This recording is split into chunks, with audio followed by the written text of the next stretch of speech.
Consulate General of India, Chicago, hosted a talk by Shivendra Singh, Vice President, NASSCOM, on IT and ICT industry in India, innovation, growth and opportunities. CEOs, IT professionals and businessmen participated. CG underlined the critical importance of IT in trade, investment, innovation and emerging technology. Watch the highlights. All right, we are here at the consulate office here in Chicago. We have the Consul General, Mr. Somnath Ghosh, with us. We just wrapped up a great informative session by Shivendra Singh, who is the Vice President of NASSCOM Global Trade Development, and very informative session. Sir, as you mentioned during your speech, that he was here since yesterday, and there have been very fruitful meetings. What all you will be able to share? What were the developments and what good things came out of his visit? Yes, thank you. First of all, namaskar. Mr. Shivendra Singh, the Vice President of NASSCOM, which is the apex body of IT and IT-related services in India, an industry of about 255 billion. He is visiting the region. For about 1.5 days, he was in Indianapolis. He called on the governor there in Indiana. Indiana is one of the front-ranking states in attracting Indian IT investments. From there, he is here in Chicago. Yesterday, we met about 16 top professionals, all related to IT, and we discussed how we can informally, how our business can grow, our mutual support on innovation and trade in IT and IT-related services, including the critical and emerging sectors, can grow. And today from morning, he has met the top representatives of Illinois government, also the M-Hub, the innovation. He has he has also interacted with other innovation and an incubator organization, and he also met with IT-Serve, the apex body here for IT-related services and HR-related services in IT.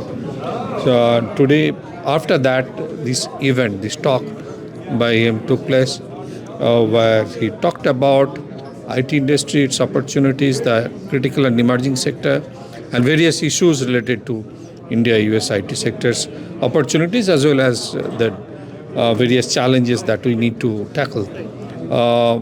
So I'm very glad that more than 60 professionals are here. They're very critical, and we feel that such interaction and such events will lead to more mutual investment and mutual trade in IT and IT-related services, with an emphasis on emerging and critical sectors. Thank you, sir. It was very informative, and thank you for hosting this event. Thank you so much. Thank you. Dhanyavad. All right, so we just heard the very informative session hosted by the Consul General. Let's talk to the guest himself, Mr. Shivendra Singh from NASSCOM, the Global Trade Development team. Sir, you have been here since yesterday. What are the key takeaway points that you are taking, and how has been the meeting so far? So thank you first for inviting me here. I think this is the first official visit right now after a very long time for NASSCOM. So it was more to explore the opportunities and the alignment and the benefits we can have for both sides. And I must say, thanks to our Consul General, we've managed some exceedingly good meetings. And I'm very, very optimistic about the opportunities that we can have to create a win-win partnership. So let's talk about startups, which are the flavor of the day. And there is a lot of focus on startups here. I am aware of there are a lot of accelerators, incubators, and of course enterprises cutting across advanced manufacturing, healthcare, banking, financial services, insurance, and Industry 4.0. And a lot of our startups, which we have, our deep tech startups, we have a deep tech startup focus for NASSCOM. And these are all startups which have evolved. Some of them are unicorns, some of them are unicorns. and focused on the product ecosystem, transformative startups, a lot of them on products. So we are going to be curating startups, and we are planning a visit in September end, where we were going to San Francisco Bay Area as well as New York. But based on the discussions that I've had, I'm very optimistic that we could potentially come to Chicago as well for a day. So that's one big opportunity. Of course, as I mentioned, the thought leadership to elaborate the India-US partnership and how tech would be a key linchpin to this partnership on both formal ISET, innovation handshake, trade policy forums, ICT joint working groups, as well as working on trying to enhance the presence of our large companies, SMEs, to the Chicago region, given the huge amount of strengths which this region possesses in universities as well. So one was able to understand a fair bit of that. The third is we are strategically engaging with a number of states. Illinois is one area, and Chicago is one of the states that we would like to be deeply engaged with. I did Indiana as well before this, and Indiana currently ranks number one jointly with Texas in terms of the number of employees our tech companies employ, and it has increased by nearly 43% from 2017 to 21. So around this region in the Midwest, I think there are a lot of synergies that we have, and we should look at working towards that. The other one I mentioned is on talent, how we could work together on talent to bridge the talent gap is another one. And of course on AI, which is the big issue, and how do we make it more inclusive, more equitable, given the fact that while the GDP growth is going to enhance tremendously, these are areas which we need to be ensure that it's more equitable, inclusive growth. So those are a few areas. So, sir, the question answer sessions that you had, not just today, but everywhere, is there a common thread or theme or any common, pain points that were shared with you? Any common things that you feel like taking away with you and discussing it? So, of course, everything is not always hunky-dory, as we all know. I was in Washington, doing my federal meetings as well. And while, as we discussed on the talent side, that some time back, in terms of numbers, we had one person available for 10 job vacancies. Now, if there is a gap, you have to bring people on non-immigrant visas. Now, the moment it becomes that, immigration becomes a tricky issue, and some of the challenges that we are facing, although our numbers are very less, not even 5 or 6% now for the Indian companies, but Indian nationals take about 70% of the visas, which is a testimony to their skills, and primarily goes to American companies, which is a great thing. But I think the huge issue is the visa fee hike, which has been tremendous. There is a $600 asylum fee linked to the H-1B visa, which has no linkage whatsoever. And thirdly, on H-1B modernization, while we support a number of measures to reduce fraud, which we are absolutely supportive of and give kudos to USCIS, I think there are some measures around specialty occupation, a third-party placement, which could be a potential red flag in being able to add value to the US economy, because our member companies work with more than 90% of the Fortune 500 companies, majority of them being American companies. And they are responsible to make America the number one economy. So I think that's going to be very, very critical. And so last question is, you talked about, a few things that we are very proud of. Even the diaspora here is proud of the fact of the UPI. When we go back to India, we have seen a lot of development in that sector as well.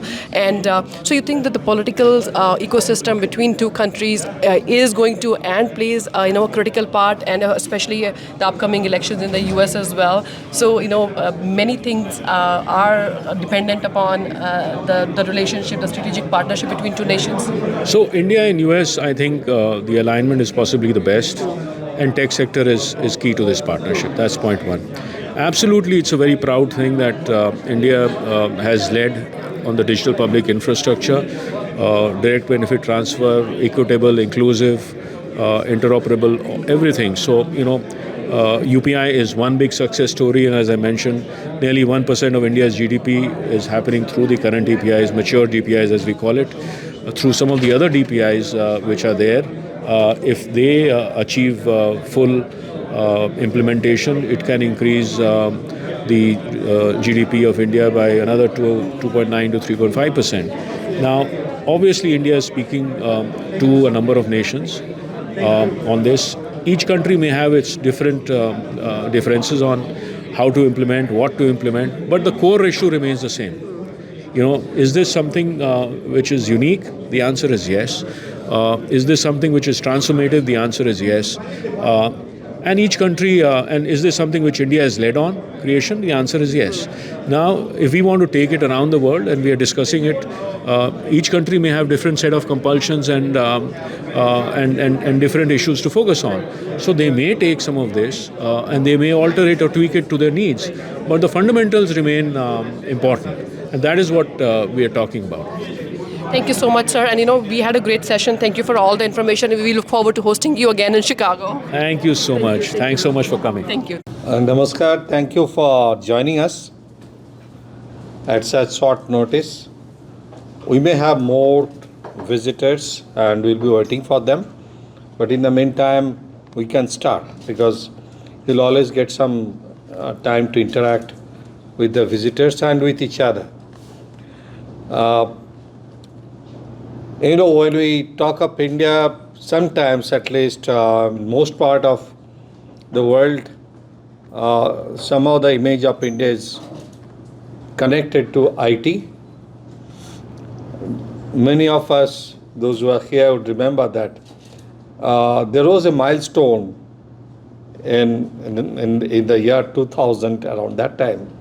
It started before that, but then there was a very significant progress every year, and it is growing.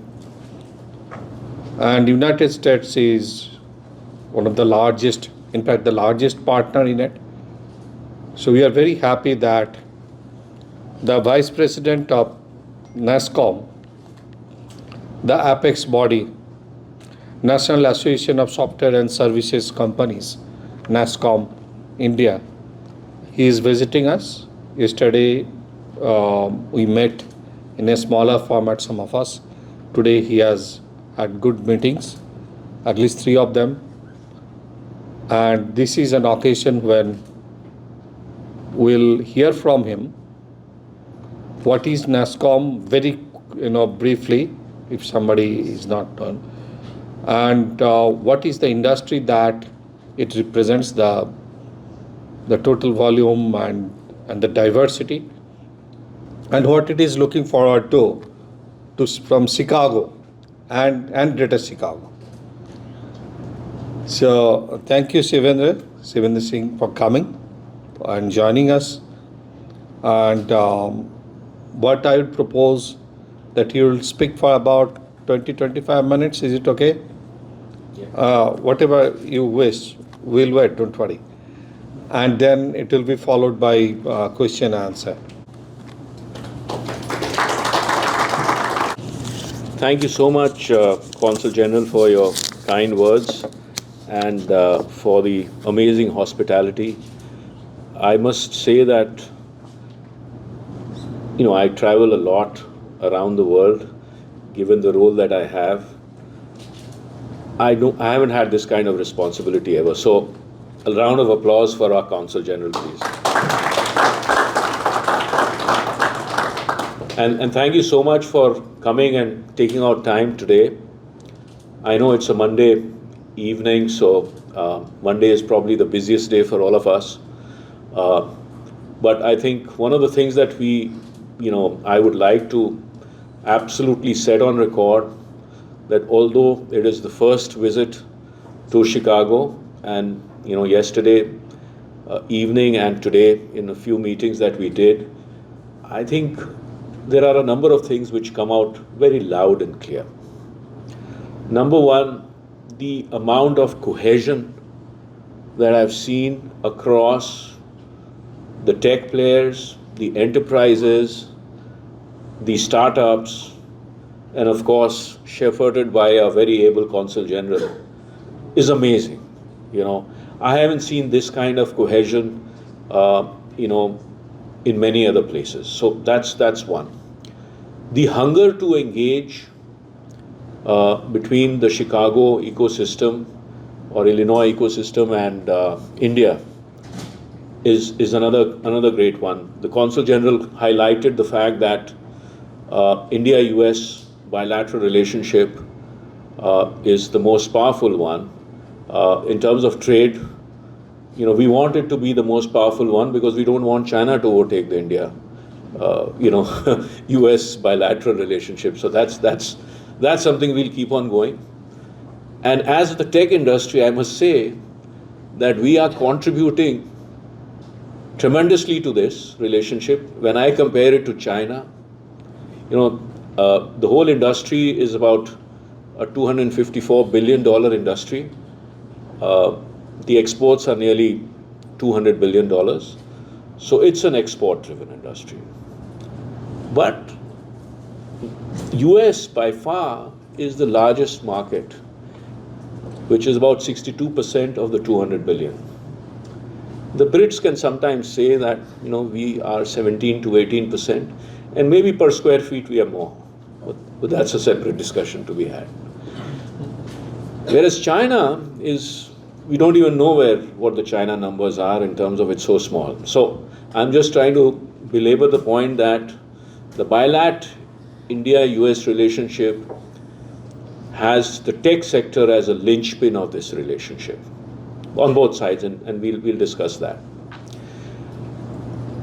I take you back to NASSCOM because the CG asked me to, for people who may not know NASSCOM, go back about 30 odd years ago.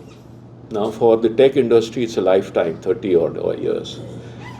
When, a bunch of CEOs from very small companies, TCS, Infosys, Wipro, all of them were sitting in a room, and then they decided, let's form an association. I think we need to have an association.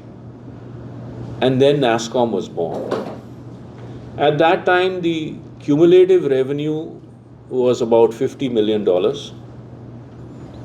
Fast forward to $254 billion, and we're not even discussing the market cap because then that becomes far bigger. And that's been the growth story of the tech industry. It is about 7.5% of India's GDP, 50% of our services exports. So as you know, India is a very services-led economy, but this is about 50% of our services exports. So I'm coming back to that question as to this whole India-US bilateral relationship and the role of tech sector is going to define the next 20, 30 years as we are now very seriously looking at what we call Viksit Bharat by 2047, which is developed India by 2047. These are a few things where we feel that the tech sector is going to define a lot of that relationship as we move forward. Now look at the bilateral relationship that we talk about, and where does the tech element come in? As you may be aware, we had the NSA from the US travel to India some time back to discuss the ISET partnership, something which has been a joint statement by the Honorable Prime Minister and the President of the US.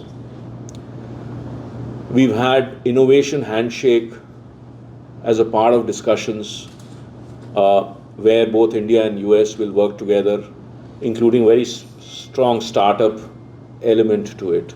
My colleague Mayank, who is here in the room, was there in San Francisco when the two, our Commerce Minister and Secretary Commerce Gina Raimondo met and had a deep discussion on that. We have the Trade Policy Forum as a government-to-government discussion where the tech sector plays a very important role. We have the ICT Joint Working Group, which is purely focused on the tech sector and some of the work that we are doing in that sector. Hence, it's a very, very important sector, and we have formal mechanisms at a G2G level. We have track 1.5 going as business to government. And this is going to define a lot of progress as we move forward, because when we go to the granular level, this is how we will see things move on.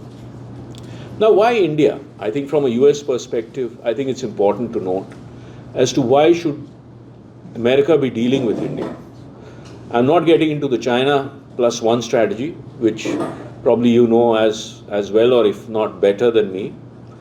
The supply chain resilience, which we keep on talking about, and the fact that as far as the mobile phone market is concerned, India, not only has about 1.4 billion, we are just slightly ahead in numbers from you in terms of our population, as you know, and hence a very important consumer market.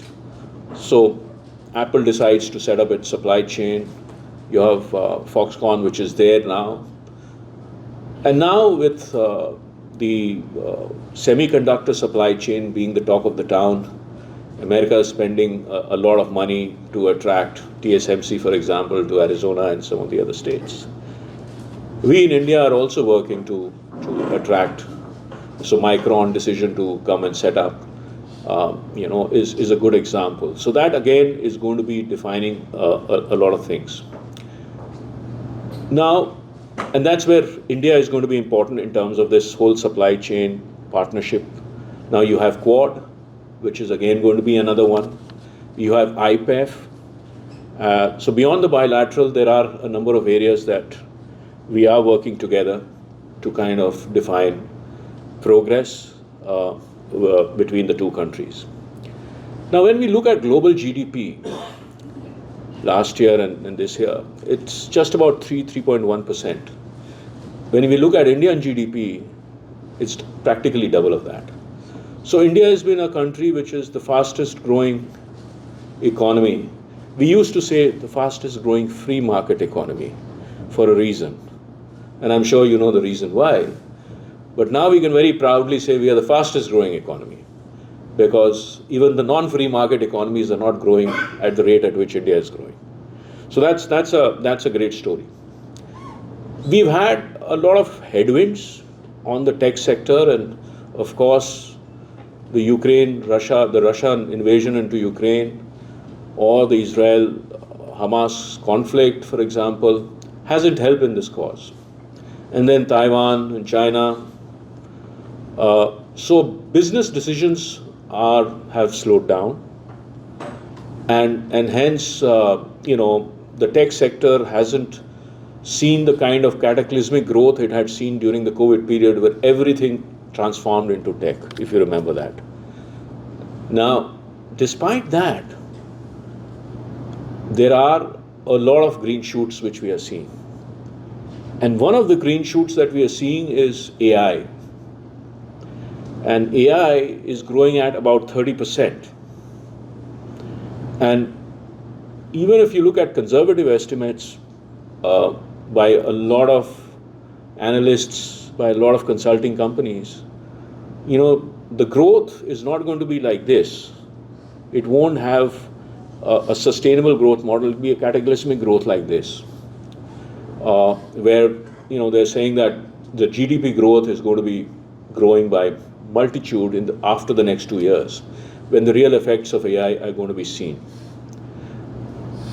Look at India as an example, on this one, and that's where one of the things that we should focus on, the US-India relationship. How many of you have heard about the Digital Public Infrastructure, DPI? So that's an amazing story. While the US, and that clearly highlights that no one model is the best model for development. Each country will have its own model, and India decided to go for its own model. So what it means is that, in the US, if we calculate the revenue figures of the top 5 tech companies, it's more than $15 trillion. Just that. And a lot of this big tech success rate is defining the growth of the economy. India went in for a different model. Our challenges were different. Our challenges was that we wanted to have a equitable, inclusive growth, where there is a substantial chunk of the population at the bottom of the pyramid, and we wanted to ensure a direct benefit transfer scheme as the government, and I'm not saying we are taking credit for this is the government's credit. So first let me clarify that. So the direct benefit transfer scheme which the government brought in meant that Aadhaar, which is our universal digital identity that we have, we've used that and used that to kind of put in an open data network where we can have everyone in an interoperable system, where everyone can join in, be it a startup, be it a big player, be it an enterprise. And we've created models where we are looking at, the whole transfer mechanism, where we've opened bank accounts for everyone, and the whole amount was transferred to people directly. And believe you me, this is probably the biggest achievement which the government brought out, and especially felt more during the times of COVID, where transferring money was probably the most important thing. So that model we did a piece of research as NASSCOM and Boston Consulting Group. Nearly 1% of India's GDP contribution has increased only because of DPI. And I'll send you a copy of that report, Consul General. And what we are saying is, these are the mature DPIs. There are a number of others which have also been set into motion. And if all of those kind of push through, and push through at a population scale, which is the most important success matrix for the DPI, the GDP growth can be between 2.9 to 3.5%. Now that's going to be tremendous. So if I fast forward the same inclusive, equitable model of development to AI, because that's going to define a lot of growth. India has come out with a model, and we've been working and we've been following the Senate policy roadmap on AI, which came out with a lot of recommendations, and I think phenomenal, because a lot of those, which talks about using existing laws to look at AI rather than create new laws, which talks about a technology neutral platform, so you don't blame the technology, you blame the impact, which talks about a risk-based approach. So these are exactly the same things that we've been talking in India. So kudos to the team which worked on that at a bipartisan level, led by Senator Schumer and Senator Todd Young. And with the House also going to be coming out on that. At an India level, one of the things that we are going to be working, and we've announced it, we are doing work with the think tank Woodrow Wilson Center on looking at alignment between the US and India on AI, and seeing how we could look to build an equitable, inclusive framework for AI, because that's going to define a lot of growth in the right direction. And I think that is a critical one for both democracies to pick it up at a bilateral level. What I'm trying to say that, number of these areas are fundamental to the core values of the United States of America and India. Hence, it becomes very, very important for us to closely work to create a win-win partnership. While businesses will flow from the US to India, India is the largest hub of global capability centers. I'm sure you're aware of that. We used to call it GICs. Earlier, we used to call it captives, Then someone said, what? Captive is a very colonial term. We shouldn't use that term. So that's good. So now some bright minds have now called it GCCs.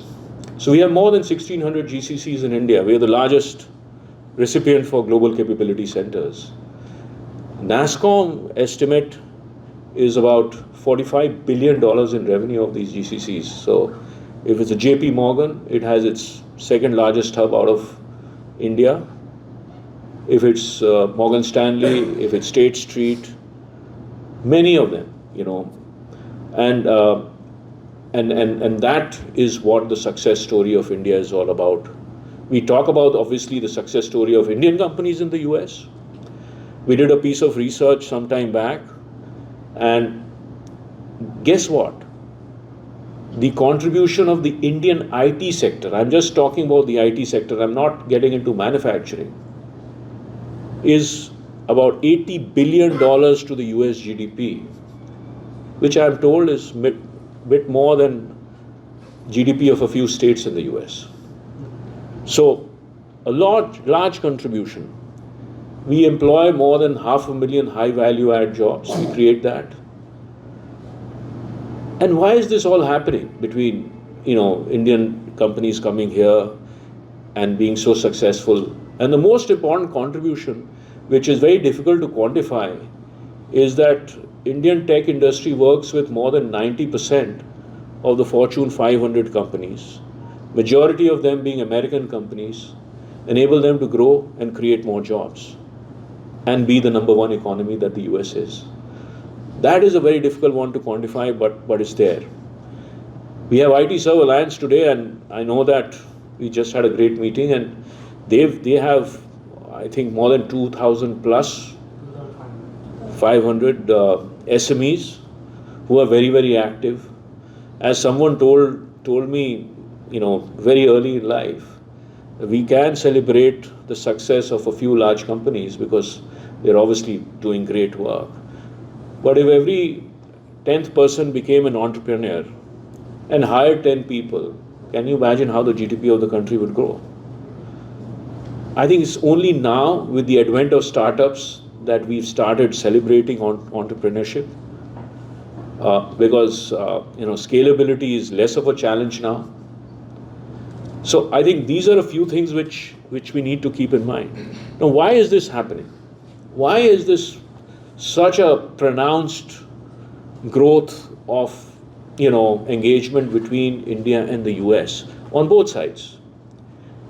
It's happening because of one big thing. Can you guess why? Sorry? So many Indians are in the United States. Diaspora. I would love to give credit to the diaspora because I love the diaspora, but it's not the diaspora. And no, so let me say why. It's because of two simple words: digital talent.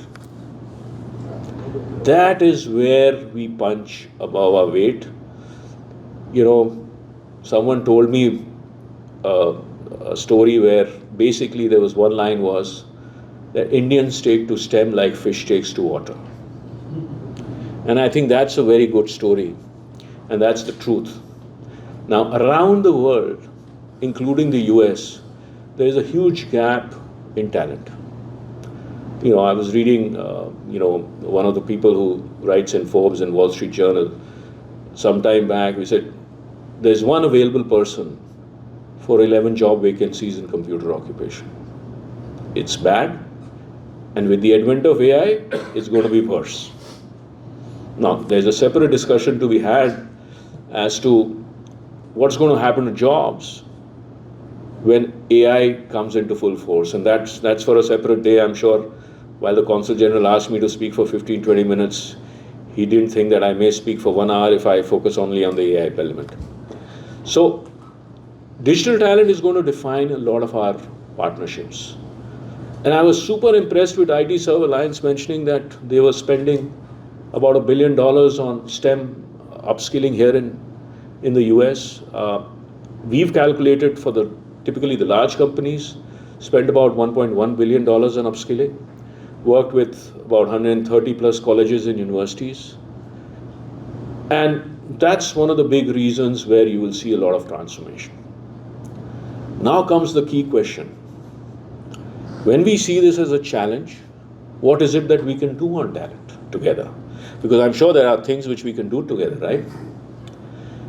The whole story evolved quite well at the G20 Digital Economy Working Group concluding session, which was held in India, which as a unanimous decision, there were some decisions made, but unanimously there was a decision taken on digital talent. What was that decision? Now, around the world, if you know, there are various job roles and there are various skill sets. Now, if there is a data scientist role, there are 5 key core areas that the skill sets are there. Unfortunately, it's not the same in different countries. It's different.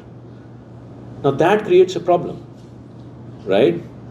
So what was decided was, why can't we look at comparability of job roles across the G20 countries, including US and India, and have a center of excellence? And by the way, who can lead this center of excellence? So it was agreed and that UNESCO will do it, because obviously UNESCO being UNESCO, they do a lot of focus on this area. So they'll do it. And this it'll be a virtual center of excellence which will look at job roles and skill sets. Now what will it bring? The important thing is it's going to bring an understanding far more quicker than we are. This one person available for 11 vacancies. We will know quicker across nations that you have a problem in specific job roles. Far more quicker than currently is being done. And if you are an optimist, and if countries want it, it can lead to an interoperability of these job roles. So people can move from one place to the other if political equations are right, a big if. But I think this is going to define a lot of growth on the way forward as I speak. Now, let's look at some of the things which I've picked up on between yesterday and today. And where are the areas of common threads which the Consul General asked? What is it that we could look to do with the Chicago region? That's the most critical of it, based on all these things at a bilateral level. As I said, India has a good startup story. We have 31,000 plus startups, third largest ecosystem. US is a world leader in startups. We know that this region has tremendous strengths in advanced manufacturing, in healthcare, financial services, and as someone said in an earlier meeting that, you know what, we really don't sell ourselves very well, which is good for us.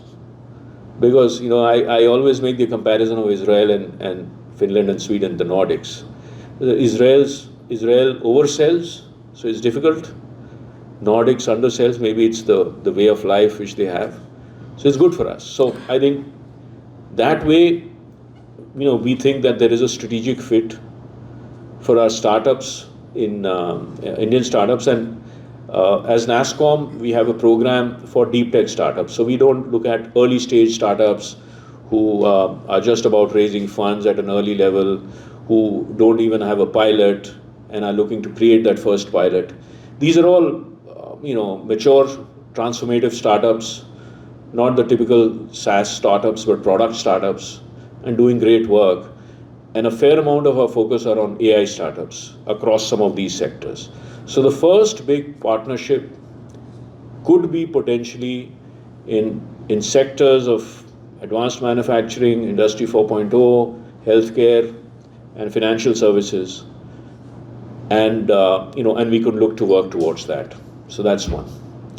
The other is on a thought leadership level. I think all of you, would be the key people who are instrumental in building the India-US corridor thought leadership in this region. Each one of us have a responsibility to build that. I think that is going to be a great one where a lot of people really don't understand, and members of Congress included, they don't understand what do these tech companies do. Apple has this fancy, nice product, a phone.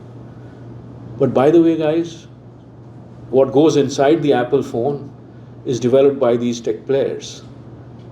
As someone said, the CEO of Mercedes India, and very strong statement, there is India in every Mercedes that is being produced. So what I'm saying is, it's our job to make everyone understand the role of these tech players. It's not body shopping. A lot of people still feel it's body shopping. It is not that you are giving 10 employees to a particular company at a low cost and they are doing the tech outsourcing. It is not that. It's a very outcome based. So if an EV car is being produced, or if a jet engine manufacturer is looking to enhance efficiency by X percentage points, it's our tech companies which do that. So that is what we all have to communicate as thought leaders sitting here in this room to the Chicago ecosystem to build that partnership. I think that's critical. That's number 2. Number 3 is, of course, one of the things we want to be doing is how do we enhance the presence of our large companies. In Indiana, by the way, we have a great story. Indiana is joint number 1 with Texas in terms of our company presence. And just between 2017 and 21, the number of employees hired locally increased by 43%. I don't think so you will find many other countries with that kind of track record. We would like to make the Chicago region also something like that. So that's another one, how do we enhance? That's number 3. Number 4 is for our SMEs, which I always maintain is the backbone of the economy. What could we look to do? Maybe in partnership with IT Serve Alliance to look at some of your enterprises, the smaller enterprises who are looking to digital transformation. We'd love to kind of work with you and similarly support your bunch of companies in India who are looking to work in India. So that's point number 4. Point number 5 is how do we build alliance? I understand that there is AI by 2030. We met some, government officials today, and they have a particular plan of working on AI 2030 and some of the regulations around that area. I think as India and as NASSCOM, we could work very closely in partnership on that to build an alignment, because that's going to define a lot. We're doing a lot of work on AI and the impact that it has on workforce. I think that's going to define a lot of progress, and we need to ensure that it's an equitable, inclusive progress. We cannot afford and diverse progress. We cannot afford to lift our foot off the pedal there. I think this is very, very critical to be able to do that. And last, but most importantly, on talent. On the G20 economy group, I think at a bilateral level, we could look to work together on enhancing the talent quotient, share best practices and work on specific areas. Because unless we don't have the talent, all this story of AI and others, GDP doubling, tripling, will only be academic in nature. So on that note, a huge thanks, Consul General. I hope I covered most of the points that you'd asked me to do. And thank you so much for patiently listening to me and not booing me. Thank you so much.